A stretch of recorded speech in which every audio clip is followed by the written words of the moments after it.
Alrighty, so our EV road trip continues. Right now we are navigating to Temple, Texas. That is about an hour and 34 minutes away. Right now we're at 75% state of charge. It says here that we're going to be getting there at 36% state of charge at arrival. So we're going to go ahead and take off. FSD continues. Let's see how many disengagements or any kind of interventions we have on this trip here.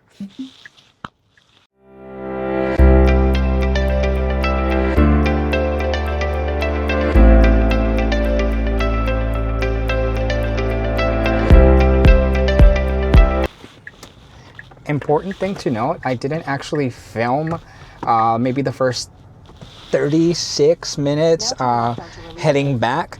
It was all on FSD. I didn't have any kind of interventions, but where I had issues with the flashing yellow lights, those caution lights at night, and again at night, I ran into a bit of a peculiar issue with those running blinking yellow lights.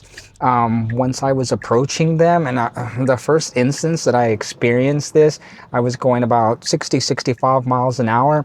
But whenever I first experienced, let me see whether or not it'll recognize. Yep, it's recognizing that we have a big rig coming on our left side. But as I was approaching the flashing yellow lights, at night, going about 65 miles an hour. All of a sudden, I came to a complete and total halt. It was incredibly jarring. I didn't know or understand why in the world the vehicle just stopped out of nowhere. Why FSD opted to come to a complete and total halt. There wasn't anything in my way, in my path.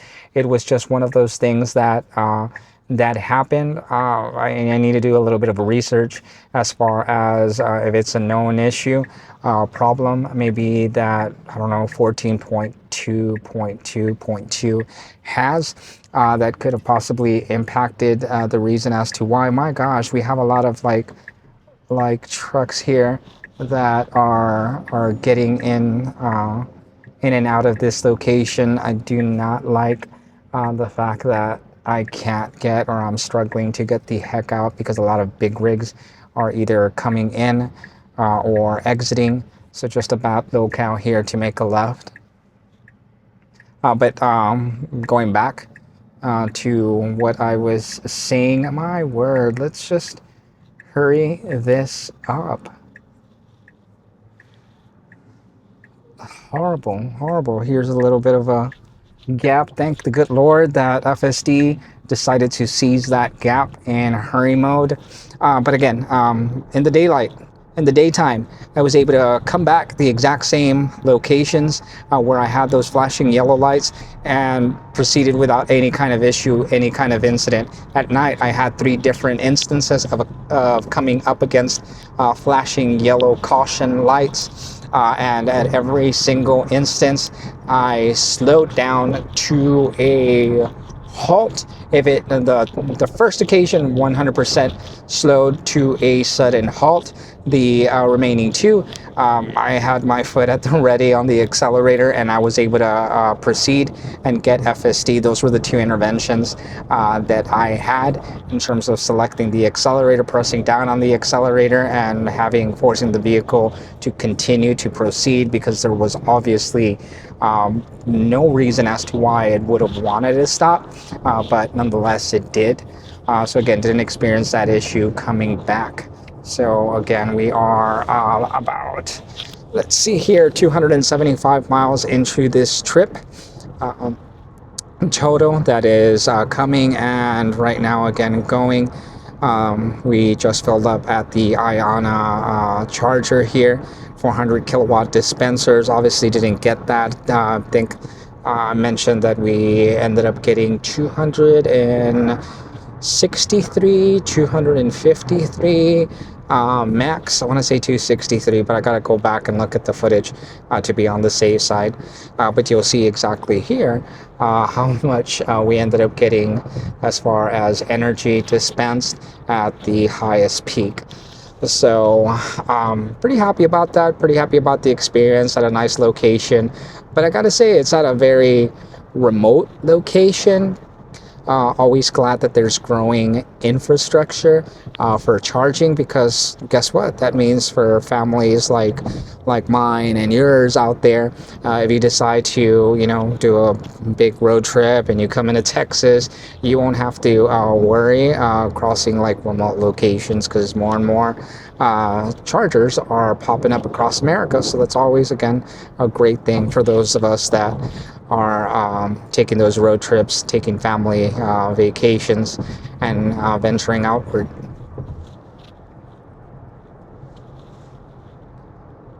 Also, another awesome thing that I wanted to share. You'll notice if you're able to see it close enough.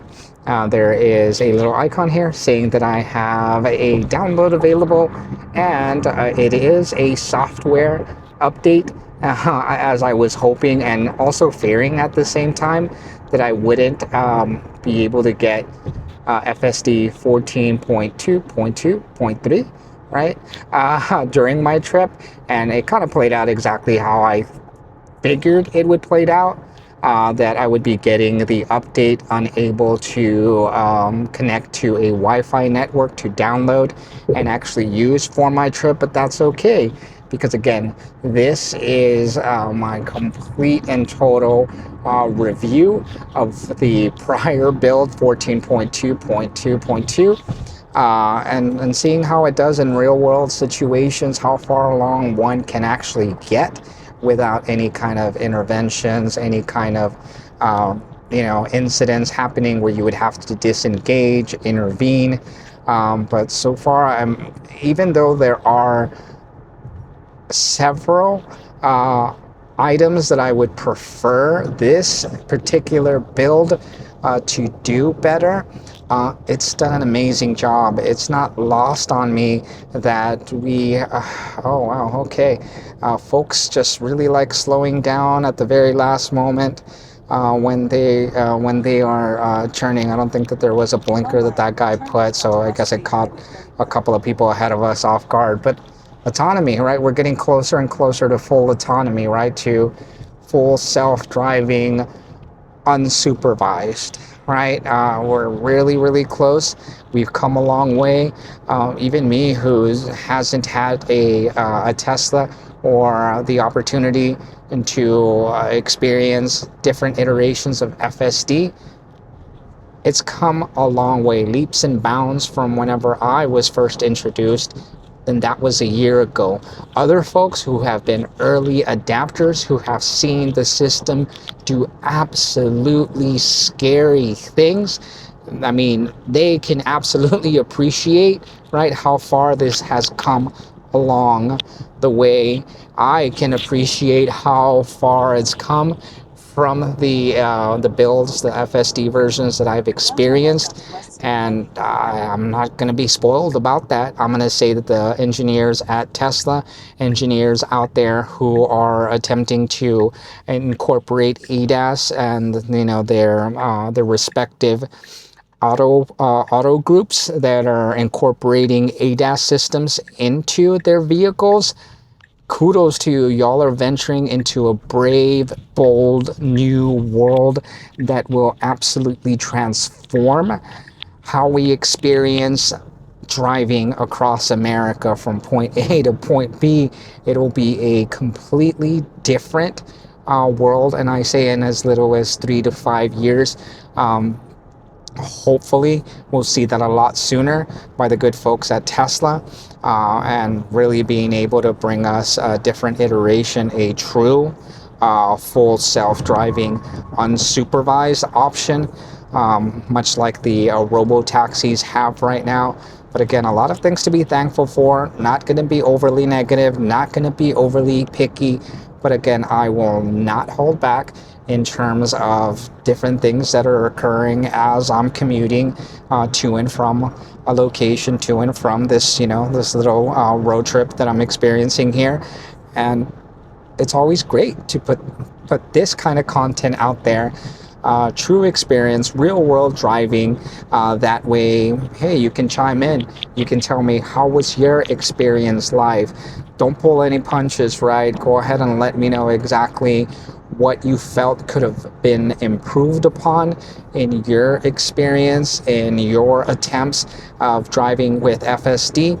And I'll go ahead and comment back. I can build up on the future content of the info that you are, commenting on, and we'll go from there every step of the way as this technology, which is ever evolving, develops into something that is already polished, but even more so, that becomes better and better and benefits the masses, right? Mass adaptation is what we hope in this particular area here, because the use case for a number of folks is just, sky's the limit, astronomical, could help so many folks get out on the road, and more importantly, stay on the road while being truly safe. That's the end result. That's the major thing that blows my mind, with the plausibilities, the possibilities, where it could lead us into a new era of driving, right? We came from such humble beginnings to end up, or to actually be here at this particular time. It always just something that I'm appreciative of, and try to keep myself in the moment, because again, this is just really fantastic. So just putting some stuff out there. I'll go ahead and just get off my soapbox. But yeah, looking forward to FSD, this update 2025 48.8 that comes with it. FSD 14.2.2.3, and I'm gonna look at the release notes real quick. None of this, these release notes for FSD Supervise have changed. They're still the exact same. Different bugs, different things that might have been worked on. Excited to use this, and hopefully as early as this weekend put out another video and give some comparisons of my experience on point 2 to the jump to point 3, with the hopes that, hey, we'll soon, maybe within the next month, right? I think the timeline Mr. Musk had indicated about that true sentience, or a new more developed polished FSD in December. With his timeline was 2 months from the time of December. Timelines are just that, right? They're not a guarantee that we'll be seeing a major FSD release build, but again, it gives us hopes, right? If they're cranking out these incremental release builds, right? I think from the introduction of FSD version 14, probably seen about 6 to 7 different iterations of version 14. So hopefully maybe a more polished version, and there's my first audio prompt.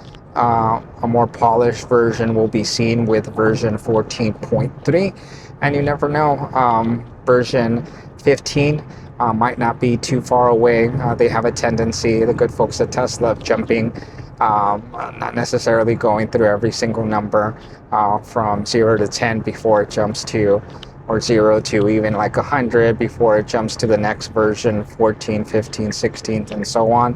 So we could very well see, instead of some of us thinking, hey, we're going to see a version 14.3, we could very well see a jump from 14.2.2.3 to 15.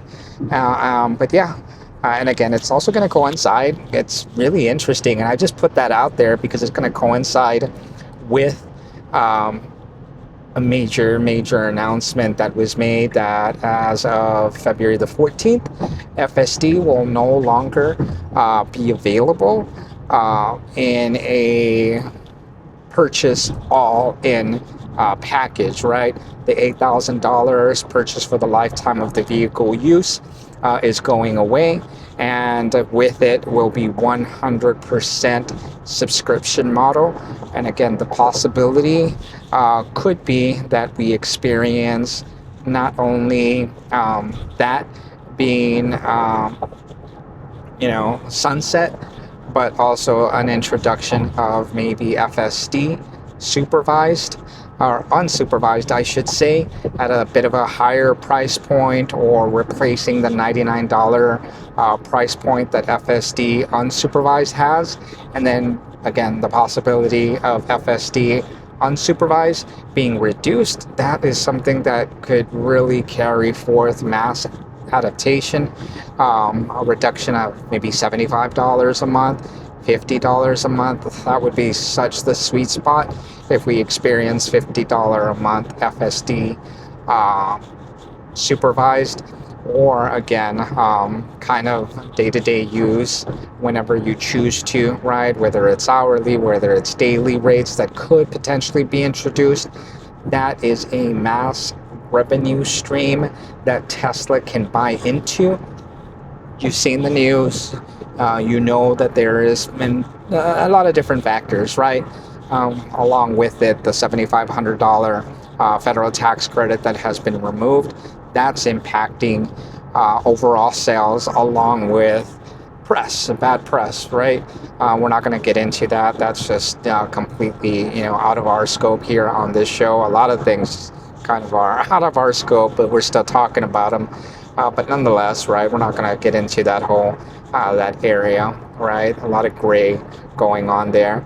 But what we definitely know is that Tesla has lost, a few, dollars along the way, right? The margins that they have previously experienced, the growth that they had previously experienced just alone in vehicle sales, that's slowly tapering off throughout the years, right? We've seen it for the past 2-3 years.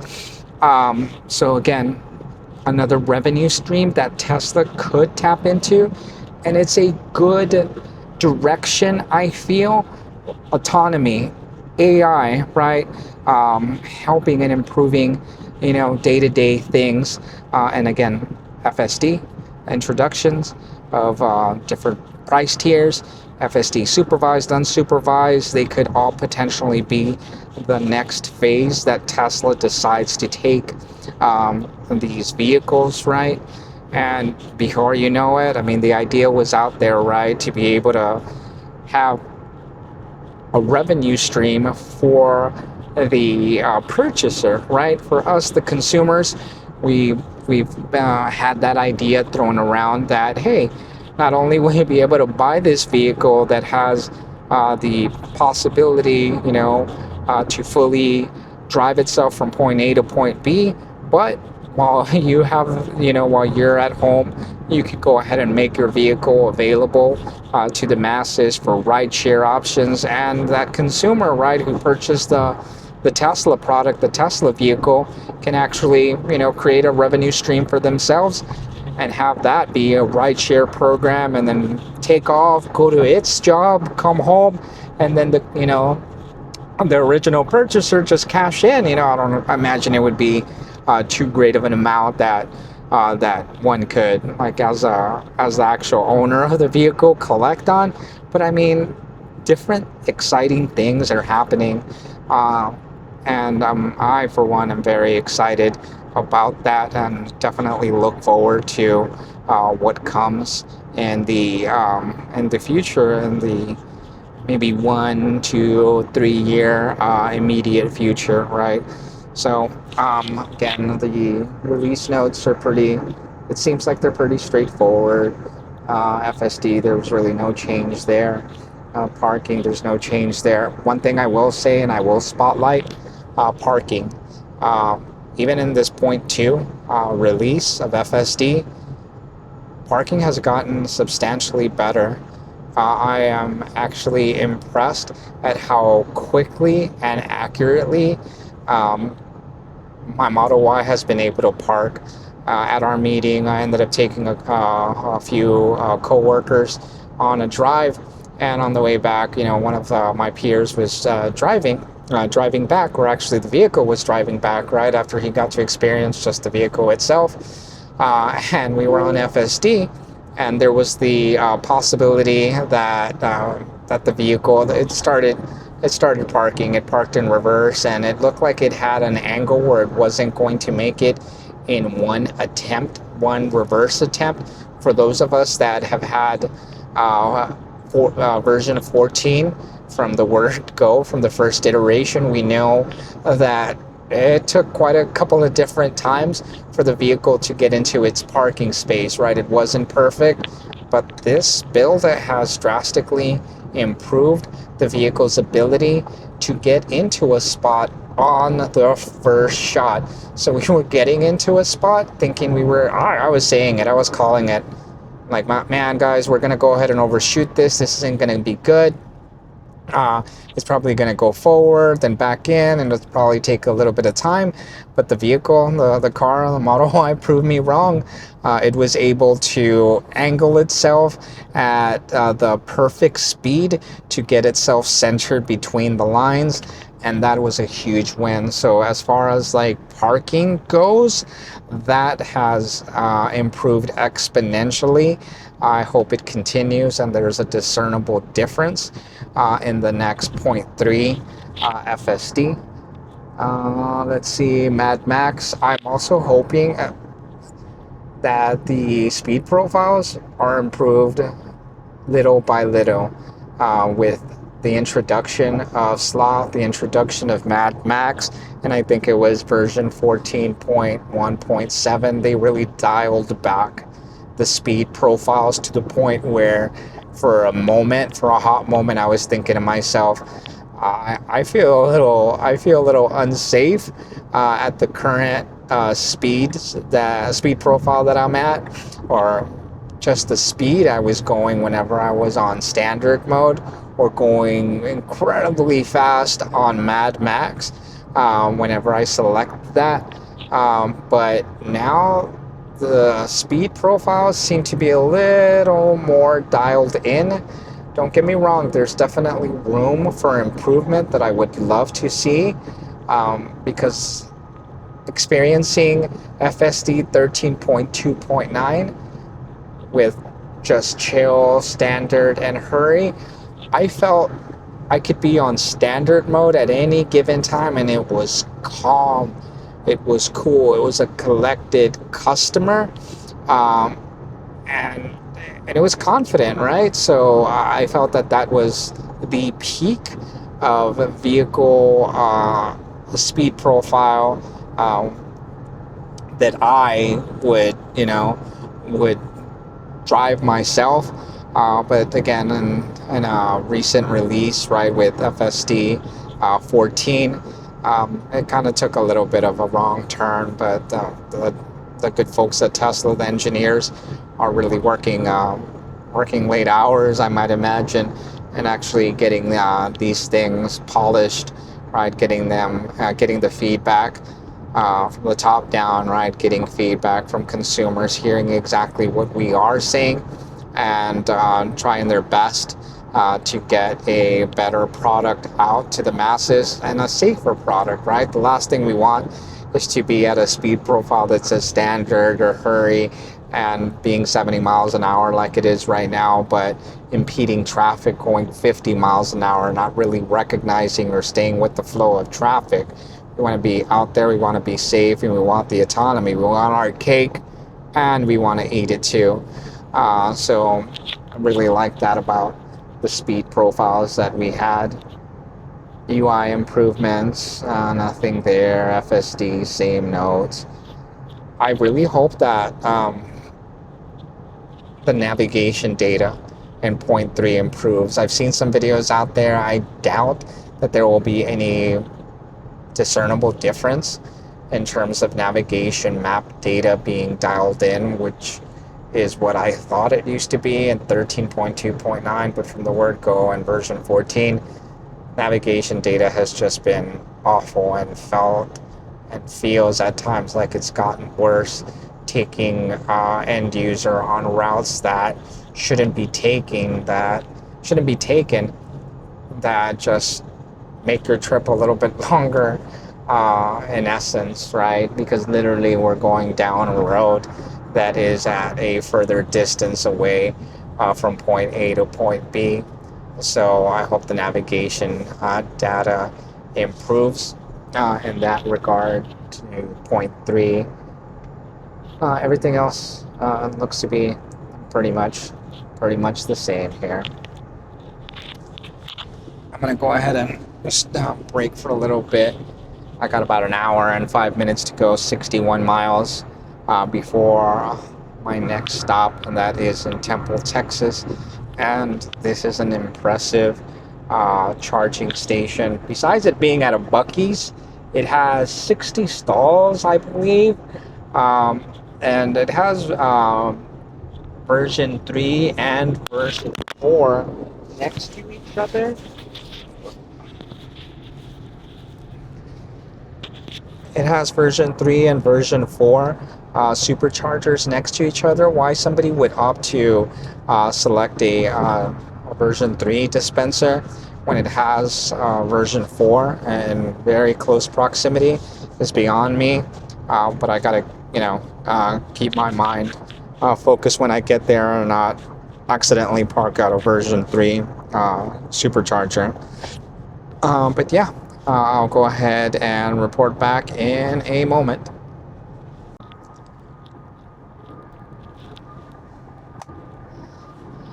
Well, I'm checking in here. We're about 20 miles away from the Buc-ee's Tesla supercharger. Always love me my Buc-ee's, especially with those brisket sandwiches that are oh so delicious, gooey, sweet, and salty.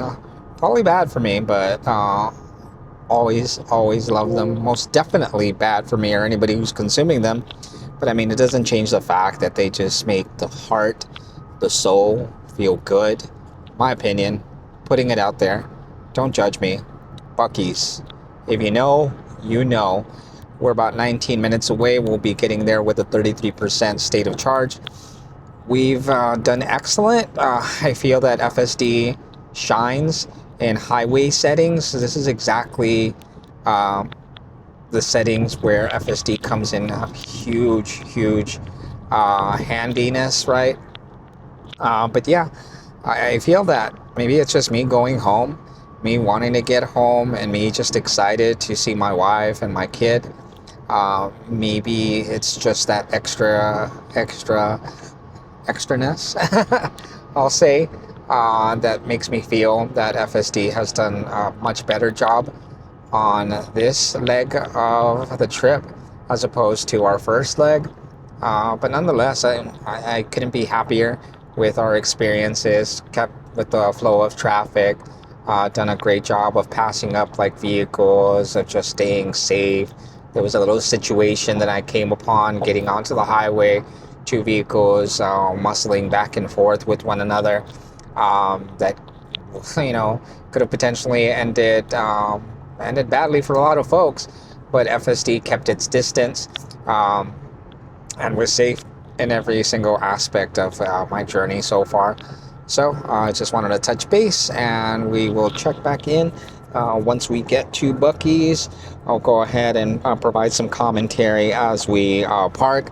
I'm curious as to whether it'll pick. Last time it initially selected a version 3 supercharger when there were version 4 dispensers, or version 3.5, 3.75, however you want to call it.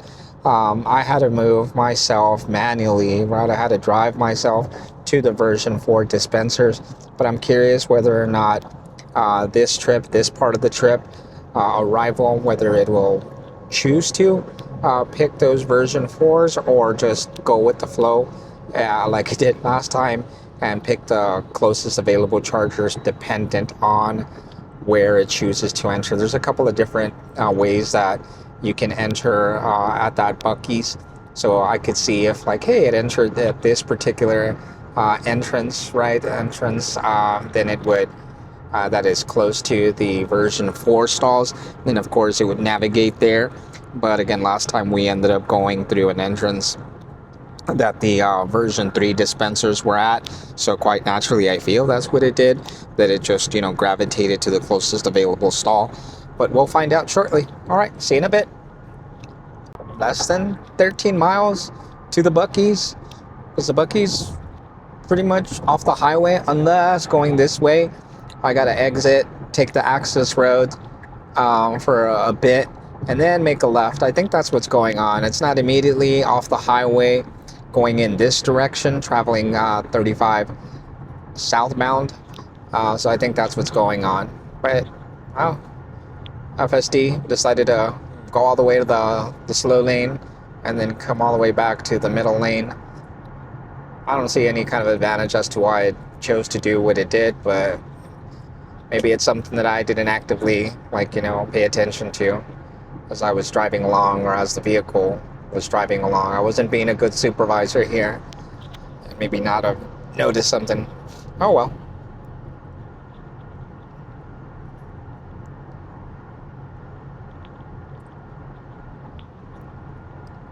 Oh, this is an interesting situation. We got a school bus to the right of us. We have a big rig right in front of us.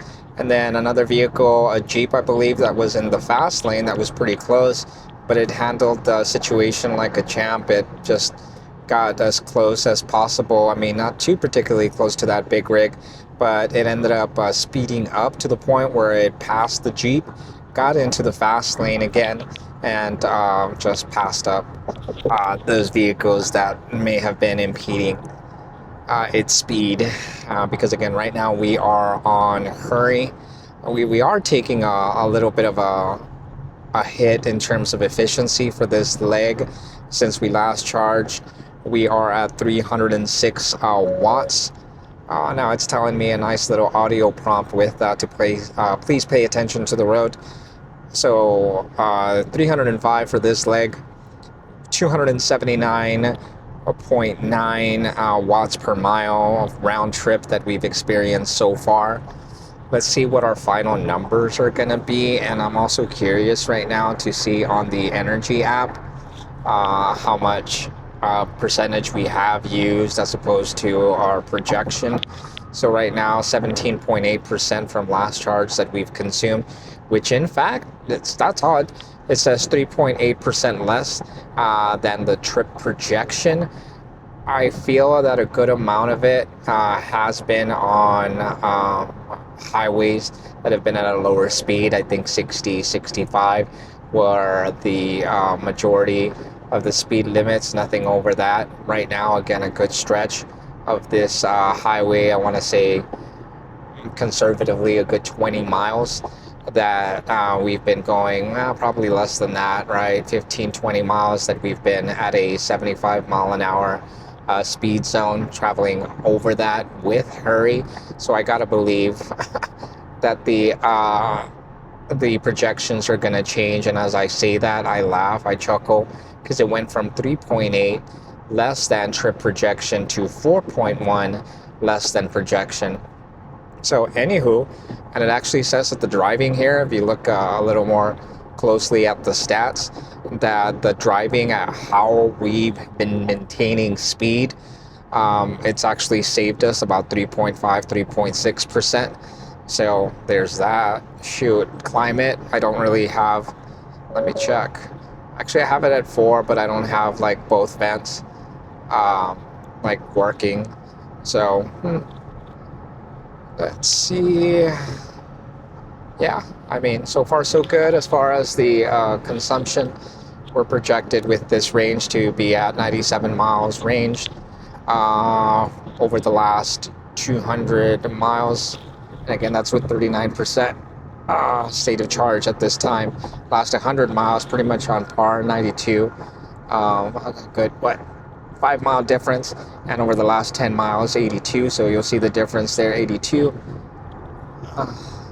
84 now, 84, 91, and 96. So about a 10 to 12 mile difference based on 10, 100, and 200 miles of driving data. Okay.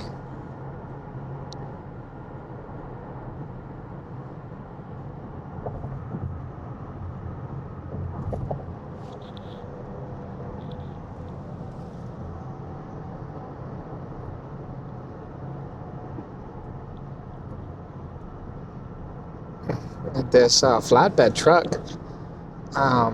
has done some strange things. It went for a pretty decent stretch, a good like 3 miles, 4 miles with its lights on.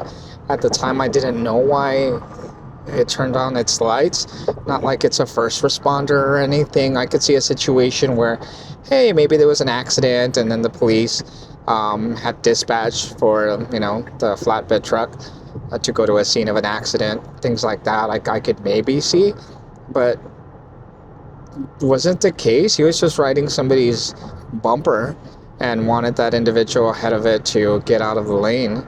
And right now, I flashed my lights because it's trying to, stay pretty close to the vehicle in front of it, and dangerously to the point where it went off to the side of the highway here on the shoulder, and was trying to nudge that vehicle to go a little bit faster. I don't know how someone feels entitled to do that just because they're in a larger vehicle. Kind of boggles the mind at how inconsiderate folks can be. And that's actually a huge use case for autonomy, right? Fully autonomous vehicles and not having any feelings involved on their actions. They're just going strictly based off of, data, algorithms based on the safest possible path from point A to point B, but not letting, emotions play a role. Emotions can be a powerful master, and like that's, I gotta say it, a huge aspect of why the roads may not necessarily be as safe as they can be. Human element always finds a way to create conflict. So I'll stop there. Got a good 2 miles or so before we take an exit to Buc-ee's. Gonna get my kiddo some snacks, some goodies from there. Nice little treat when I get home. Probably get something for the wife too, even though the wife told me I strictly do not want anything from Buc-ee's. Maybe I will get her something and choose not to listen to her.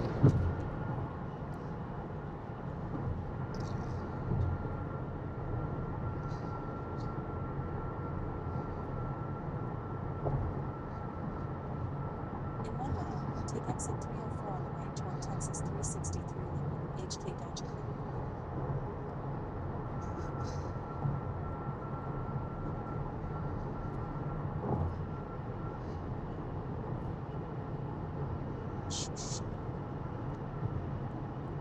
We're about a mile from the exit. Right now we're in hurry profile. I'm noticing that there's a vehicle approaching to the side of me. Let's see if FSD gives a darn. Yeah, it doesn't. It doesn't give a darn that it was quickly approaching. It ended up picking up just a slight bit of speed to get over confidently. So awesome work, FSD, especially hurry mode here. And there's that sign of Buc-ee's exit now. Can do, Mr. Buc-ee. Now take exit 304 on the right.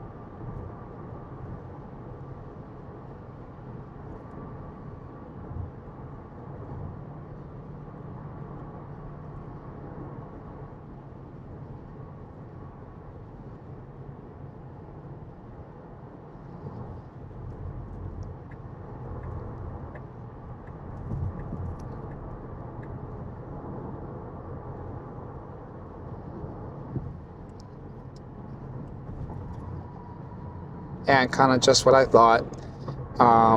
We are traveling down a good mile or so on this access road here, and we'll be making a left In 1,000 feet, turn left to get to Buc-ee's. Oh, so here's going to be the interesting thing, right?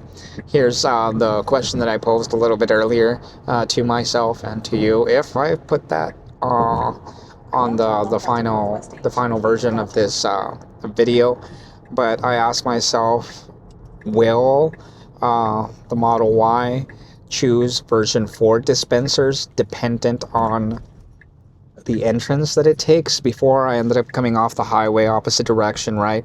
So the closest available dispensers were version 3 dispensers. But here, the way that I'm going, it actually has the option, right? Like it looks like I'm going to be going down this road, and I either take a left or I take a right. To the left will be version 4 dispensers. To the right, it'll be version 3 dispensers. Come on, make a left. Make a left. And it is choosing not to make a left, so I'm going to go ahead and disengage. I'm not counting that as official disengagement, but I am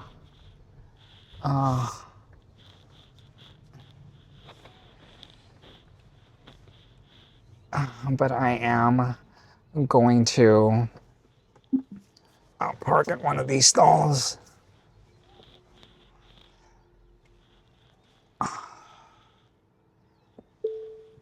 I wonder if I'll reach that.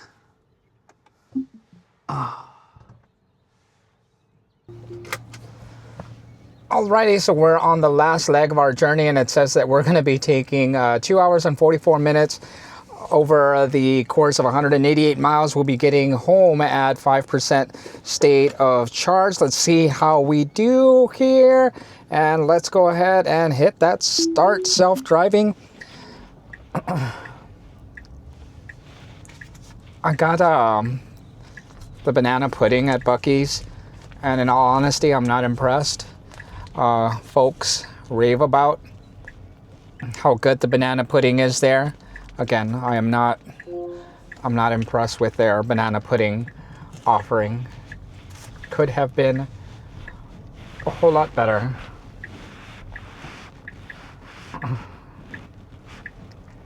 Last time, well, maybe because it's also where I'm going. Last time, whenever I took the exit, I made a right. FSD made me turn right. And over here, and maybe turn right and then go through. Went through the McDonald's, but here I'm going left. It's allowing me to make a left here, and yep, there's a gap. I was waiting to see whether or not it would take quite a while to make that turn. Oh, look at that! That is always fun.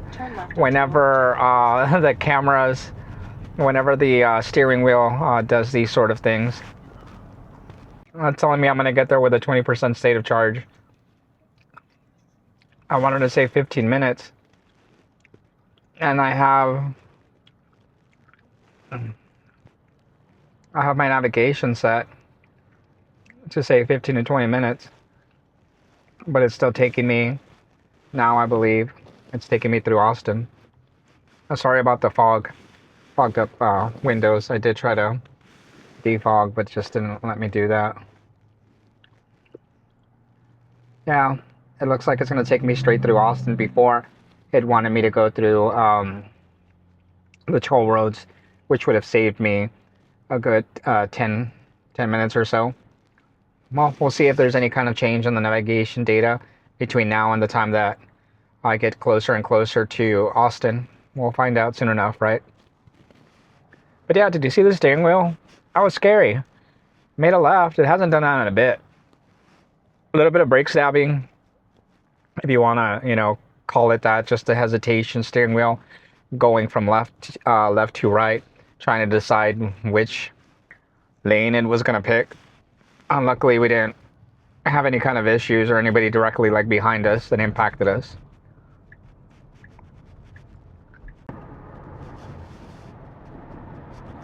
And here we go. My gosh, it's doing a beautiful job of getting up to highway speed. Taking these roads, hugging them, staying in the lane. Lane centering on these vehicles.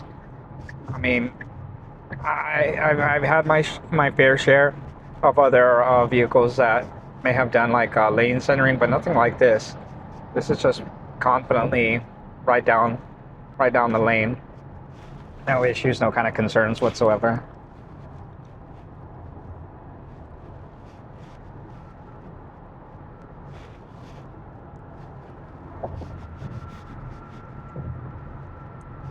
One thing that I will recommend at Buc-ee's are these smoked sticks. They are absolutely delicious. So if you go to Buc-ee's, please do yourself a favor. You'll thank me later. Try these whips, these sticks, barbecue sticks. A little different than a beef jerky, but oh so delicious. One of the reasons it might have like taken me off of the bath that I was in, I did activate the defroster, so maybe that was enough power that it rerouted me, thinking to itself like, hey, I'm not gonna make it with 5% state of charge arrival. It's gonna cut it entirely too close. I'm gonna go ahead and fix or update the speed profile. Try to slow down just a tad bit, see whether or not it'll take me down that path, that original navigation path. We're gonna go for broke, and we're gonna try to get home with 1% state of charge. How feasible that will actually be, it's a different story. What I'm gonna do is I'm gonna go in a chill mode. I'm gonna get into the slow lane, travel like that for a good bit, but you'll notice that the speed limit is 75 miles an hour. So even in chill mode, we're gonna be going over 70 miles an hour, but hopefully that will help us out as far as overall state of arrival, state of charge at arrival. So we'll go ahead and try that for a tad bit. Looks like it's going to keep the speed limit 74, 75. I may just attempt to keep it at sloth. Maybe try drafting this this big rig here in a moment. I'll bring it down to sloth mode.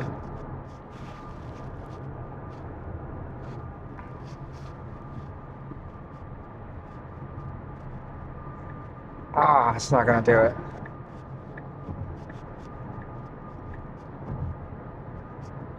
It was worth the try.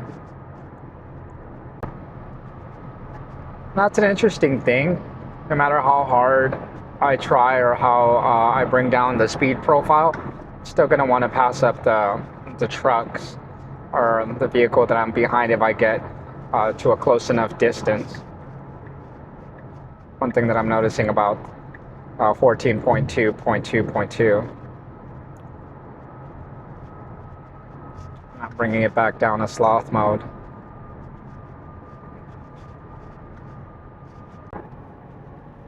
It's gonna be a non-issue. I'm gonna go ahead and make it. I don't foresee. I have plenty of options to go ahead and exit if I absolutely feel like I'm gonna be pushing it. Currently going in sloth mode. Even whenever I get to the toll road, I'm gonna go ahead and select sloth mode, and the highway speeds there are gonna be 85 miles an hour. Hopefully it'll bring it down to 80, or hopefully it'll have a lot of stretch of the highway where it will be an 85 mile an hour posted speed limit, but will automatically bring me down to 65 mile an hour because it is unable to recognize the 8s when traveling that fast, so it mistakes those 8s for 6s. So if we're going 80, I didn't really experience it too much with like 80 mile an hour signs. Definitely did experience it to no end with 85 mile an hour signs, but it mistakes them for 65 mile an hour rather than 85 mile an hour. But even that, if it does that at times, at stretches of our commute back, that would be a good thing, because I'm here at a 2% state of arrival charge. So if it helps me increase, there it is, increase the state of arrival, then I'm perfectly okay with that. This is definitely the great life, because what I am able to do right now, I'm able to like watch a video. I know it may not entirely be safe. Like my attention isn't 100% focused on the road to be able to intervene or interject, disengage, right? But that's how much I trust this system. It hasn't failed me um, when it's mattered, and every single build just improves upon the last. Again, I definitely don't recommend this at all. But nonetheless, I'm still gonna watch my video and have this entertain me just a tad bit. Do not try this at home, viewers. Do not try this at home. Shout out to George Silva and his YouTube channel. Really enjoy what he does, wheeling and dealing, moving automobiles. So highly recommend his channel as well. He doesn't need any help from anybody. He's already got quite an audience. On that note, if you're liking this video or even have remotely reached to this point, like and subscribe. Click on that like button. Subscribe. Provide some comments. Give me some feedback. Any feedback is most certainly appreciated.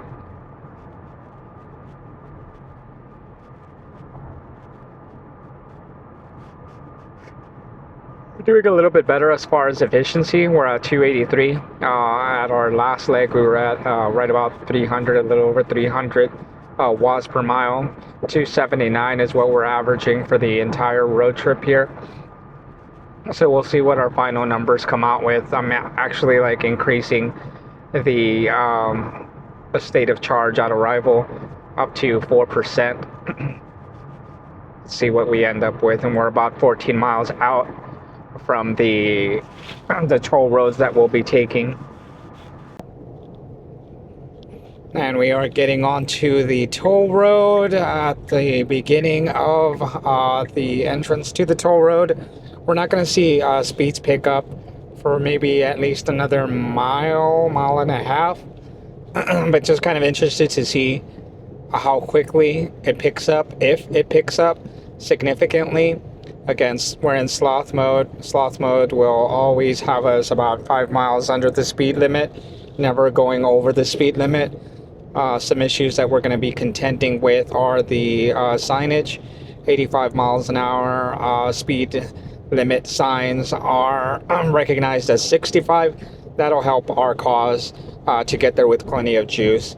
But again, I'm just curious to see what in fact the car FSD recognizes the speed limit signs. We'll find out shortly. Okay, and here we go. We are going to be seeing 80 mile an hour speed zone signs. Let's see what it picked it up just fine. No issues with the 8.0. No issues whatsoever with the 8.0. Let's see if it keeps that 70 miles an hour or if it chooses to go just a bit faster than the 70 miles an hour that we're at. One thing that I've been experiencing anytime that we hit a change in speed, increase, decrease, what have you, it's hesitant. And decrease not so much, right? But an increase of speed, going from a lower speed, of course, right? Increase of speed, dear God. There's a bit of hesitation in actually getting up to a faster speed. I'm seeing this now. With that, we are in, we have a vehicle that's actually slower than us that will be passing up shortly. I'm going to go ahead and dial it up to chill mode to see if it makes any sort of difference. I also don't like the fact that we're going too slow. It could impede traffic behind us. I'm going to go ahead and switch lanes now and then drop it to sloth mode. The odd thing is, I would figure that sloth would have us at 75 miles an hour because the posted speed limit is 80 miles an hour, but in fact it's actually keeping us 10 miles an hour under the speed limit. So that's something that I was not expecting. I hope it doesn't have us change lanes anytime soon because we have a vehicle that's directly behind us. Yeah, there we go. It did a good thing by waiting for the vehicle that was close to us on the opposite lane to pass us up, and then for us to get behind that vehicle. Because a lot of folks are taking this toll road, these 80, 85 mile an hour zones here, a bit slower, which is a good thing. Right now it says that we'll be arriving home at a 10% state of charge, which is most certainly a heck of a lot better than the projected range of 1%. Well, actually, it was about 5%, 4 or 5% whenever we left the supercharger in Temple. So having it in chill and sloth mode has most certainly helped out. Let's hope that continues. Let's hope that we're able to maintain that state of charge. And the closer we get to home, the better I feel. The better that I'll feel that we'll be arriving and be able to ramp up the speed profiles just a tad bit.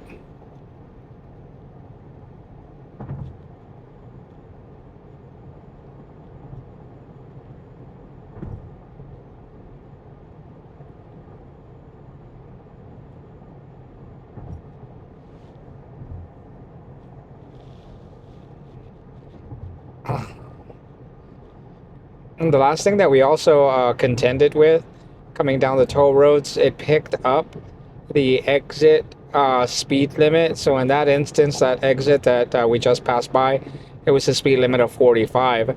I don't know if it dropped us off that drastically, or maybe whether it picked up the 45 mile an hour signs, but definitely whenever we had 55 mile an hour signage, it did drop us down, and thought that the speed limit was the reduced 55 mile an hour exit signage. So I'm glad that it didn't do that. Not particularly good for safety. So far so good. Not having any kind of issues. I wish it would increase speed by 5 miles an hour more in sloth mode, but again, not an issue. Not an issue, and we're not in a hurry to get home. Want to avoid the traffic that we could have come across if we would have gone the original path straight down 35. So that's the main thing, just avoiding that traffic. But as far as what time we get home, as long as we get home safe, that's all that matters.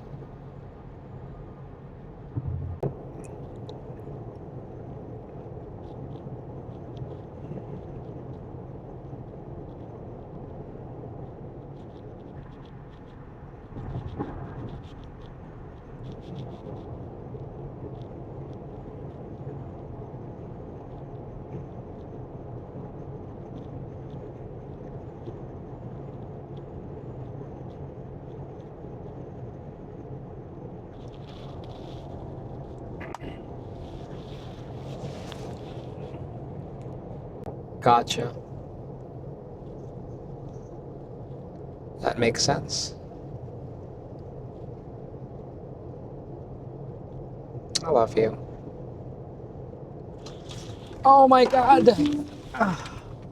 Oh my god, there was like a dog that was on the highway, dude. That was nuts. Oh my god. Like, that was so freaking crazy. There was a dog on the highway. Oh my god. Oh my god.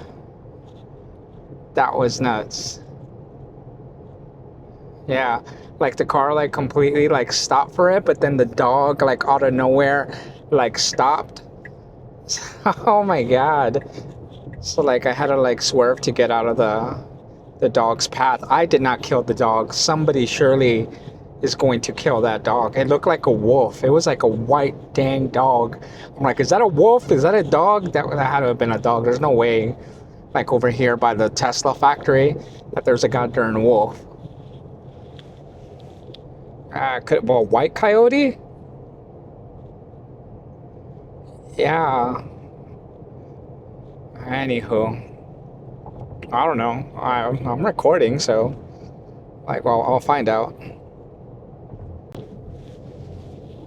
Okay, so that's like a huge issue right there. I had to get off the phone with my wife because I need to be a little bit more alert. And the speed limit went, I guess, from like 80 to 85 in this zone, and then it like slowed me down to a crawl to 60 miles an hour. That was the first instance of it, of the speed limit signs. Right here we have an 80 mile an hour sign. It picked it up without any kind of issues whatsoever. But that was a little bit scary. I think it might have picked up a, watch here we have another like exit 50 mile an hour off to the side. It's not doing anything. But that's weird. Like, okay, the situation with the dog, wolf, whatever the heck that was that ended up crossing the highway, that was odd. I'm really, really glad that the car slowed down significantly to the point where I was able to take over. And the dog, one thing would have been for the dog to have stopped and the vehicle to come to a complete and total stop. But I think we were going just a bit too fast to have that happen, but it slowed me down just enough that I was able to take over and avoid the dog altogether. The dog was like pretty hell-bent on crossing the highway up until it wasn't, up until like it noticed that there was a vehicle. It was a rather large object heading towards me, is what the dog, wolf, whatever the heck it was on the highway. So it stopped abruptly, and it gave me the opportunity to go ahead and actually swerve around it safely. Nobody behind me, so that was a great thing. I didn't want to take any chances in terms of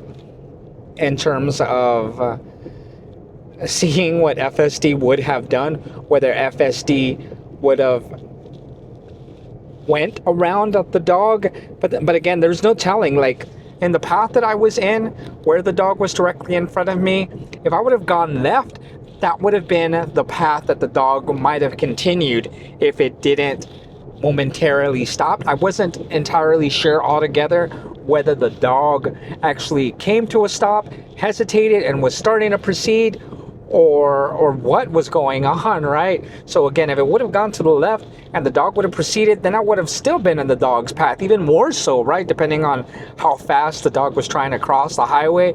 So that's why I chose to take over and go to the right of it, which was behind the dog, to avoid that. I would have hoped that FSD would have slowed down just like it did, right? But maybe swerved to the right or gone onto the right lane to avoid the dog altogether and the intended path that it could have gone. But again, with those types of things, there's no telling, right? The dog animal, what have you, could have been spooked. Instead of going forward, instead of like remaining in its spot or going forward, it could have actually backtracked and attempted to go the other way. So there was no win situation right there, whether the vehicle wanted to go left, whether the vehicle wanted to go right. There would have been so many gosh darn variables, right? Well, actually, total of 3 variables: either stop, go, stop, or backtrack, right? But of those options, no viable option that would have been like the sure path towards safety. So that's one of those things that I was kind of like, concerned with.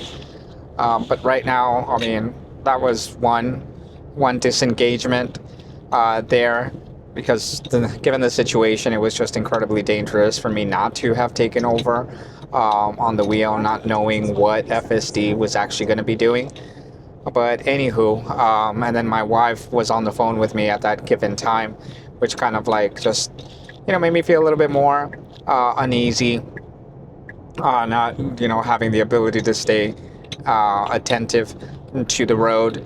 And then especially after the car ended up dropping off from 70 miles an hour to 60 miles an hour because it mistook the speed limit from 80 miles an hour to 60 miles an hour. That was just something that I wasn't willing to, put up with or contend with at that given moment. But nonetheless, I just wanted to go ahead and chime in. And right now it seems like we're doing good as far as our state of charge on arrival, 13%, which was a 1% increase from our previous state. So doing good overall, happy, safe, making sure that I make it home in one piece. That's the only thing that I'll be I'll be happy with, right? That's the only thing that in fact matters. So I'll check back in a little bit. I'm gonna call my wife.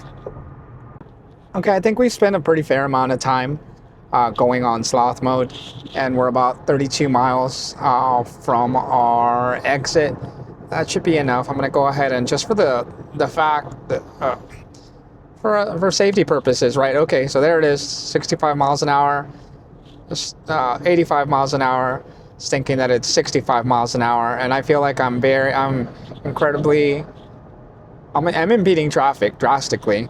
You see this big rig here ended up passing me like at the last moment, so I'm gonna go ahead and take it up a notch, take it up to hurry mode, and hopefully that'll help with the speed limit issues, the signage not being picked up appropriately. And again, that's a huge issue. That's a huge issue. If the map, okay, redundancy, right? So I will read up a little bit about it, right? About why, again, the common issue is it's supposedly a common issue whenever 80s, right? Whether it's 80, 85 mistakes it for sixes. So FSD is supposed to rely on a combination of things, right? Supposed to rely on, yes, a vision-based, the cameras detecting signs out there, right? But FSD is also supposed to have an extra layer of protection as far as redundancy. The redundancy is the data behind the map, the navigations, right? To be able to discern whether or not, hey, at this stretch of the road, the speed limit is in fact 80 miles an hour, is in fact 65 miles an hour. As you can tell right here, that it was at 85 miles an hour, but it ended up picking up 65, and it's still listed as 65. The only reason that we're traveling at 78 miles an hour is because I have the speed profile listed as hurry.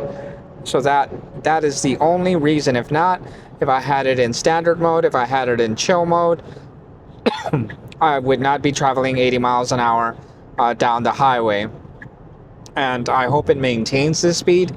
If it sees another sign out there that indicates 85, but then it recognizes 65, I hope I don't have a drop-off of, a drastic drop-off going from 80 miles an hour to a potential 70, potential 65 mile an hour, even at hurry. I doubt that's going to happen. I think it's going to give me that 10 to 15 mile an hour buffer from what it thinks the speed limit is, or in fact, it could possibly be using redundancy at this time with the navigation, with the map data that it has going through the neural network. But again, it's not anything fun at all. It's something that's really concerning, and it probably has more of an impact at night rather than like during the daytime. Maybe during the daytime, it's able to discern those speed limit signs a bit better, and just stay on course, stay the speed limit. But again, I ended up taking it off of chill. I bumped it up. I bumped it up from sloth, bumped it up past chill and standard, and currently in hurry mode. We've got 15% state of charge at arrival. So that seems like a really solid buffer. I'm going to leave it at that for as long as I possibly can. And I'm going to try to stay as alert and attentive as I can when one is attempting to watch a YouTube video at the same time. I digress. And of course I will be attentive. Hopefully a dog doesn't come in my path again. But right now we're currently at 49%. I'm going to look at the energy data. I'm going to look at the current drive. And it's actually increased, and it should have increased, right? Because we were at sloth and chill mode, going back and forth at those two speed profiles. 34.5% consumed. Starting off, I believe, I think it was at 85% that we ended up leaving. Maybe a little bit higher than that. 85%, I think, is where we were at. But it's actually 6.8% less than the trip's projection, which is fantastic. And our current drive, the way we were driving, saved us 5.6, and then the climate an additional 1.3%. I have it at 69, and I really have it at 1, so it's pretty low. Getting a prompt there, I'm gonna pay attention.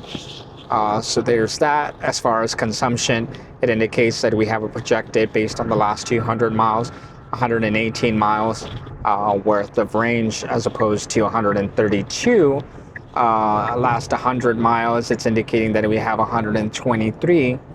And then here, the last 10 miles, 106 miles an hour. Again, looking at our time to get home as far as miles, 88 miles till we get home. So either of these projections, last 10 miles will cover us. Last 100 miles, 122 will most certainly cover us. And then the last 200 miles will continue to cover us to make sure that we get home. 88 miles is the remaining mileage that we have. Alrighty, so we're just about exiting the toll roads, and we'll see our speed limit drop. Should be 75 miles an hour, the highest posted speed from here on out, maybe 70. But we'll find out pretty quickly. Just glad to be way past, or past the toll roads and the wildlife. My gosh, I didn't realize how many signs there were about wildlife crossing.